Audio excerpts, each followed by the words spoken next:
السلام علیکم جماعت چہارم، امید کرتی ہوں آپ سب خیریت سے ہوں گے۔ آج ہم سبق نمبر 8 اچھا شہری کا کام کریں گے، ٹھیک ہے، کاپی ورک۔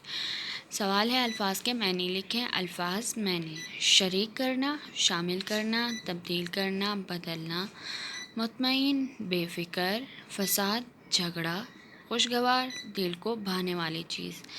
بچوں آپ بھی الفاظ معنی ایسے ہی لکھو گے، ٹھیک ہے۔ اس کے بعد ہے سوالات کے جوابات لکھیں۔ اسلام میں صفائی کے بارے میں کیا کہا گیا ہے؟ آپ لوگوں کو کچھ یاد ہے کہ اسلام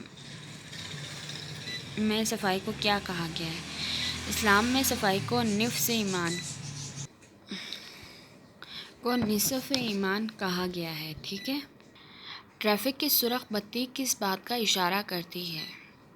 اگر آپ لوگوں کو یاد ہو، میں نے آپ لوگوں کو سمجھایا ہے نا کہ روڈ کے ایک سائڈ پر لائٹیں لگی ہوتی ہیں 3 رنگوں کی، اس کے بارے میں بات کی جا رہی ہے، ٹھیک ہے نا۔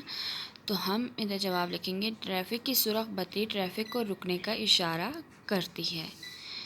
سوال ہے وقت کی پابندی کرنا کیوں ضروری ہے؟ جواب ہے وقت کی پابندی کرنے سے ہم ہر کام وقت پر کر سکتے ہیں۔ اگر ہم لوگوں نے ایک ٹائم ٹیبل بنایا ہو، اس کے حساب سے ہم لوگ اپنا کام سارا کریں تو پھر ہم سب اپنا ہر کام وقت پر کر سکتے ہیں۔ سوال ہے سبق کے مطابق اللہ تعالیٰ کن لوگوں کو پسند نہیں کرتا؟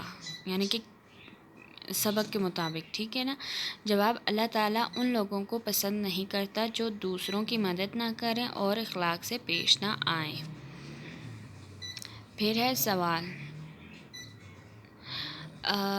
ایک طالب علم کس طرح اچھا شہری بن سکتا ہے؟ جواب ہے ایک طالب علم اچھا شہری اس وقت بن سکتا ہے جب وہ اپنا کام وقت پر کرے، دوسروں کی مدد کرے اور اپنی چیزوں کا خیال رکھے، ٹھیک ہے بچوں۔ امید کرتی ہوں یہاں تک آپ لوگ اپنا کام اپنی کاپی پہ کر لیں گے اور اس کی پکچرز بنا کر مجھے شیئر کریں گے۔ اپنا بہت سارا خیال رکھیے گا۔ اللہ حافظ۔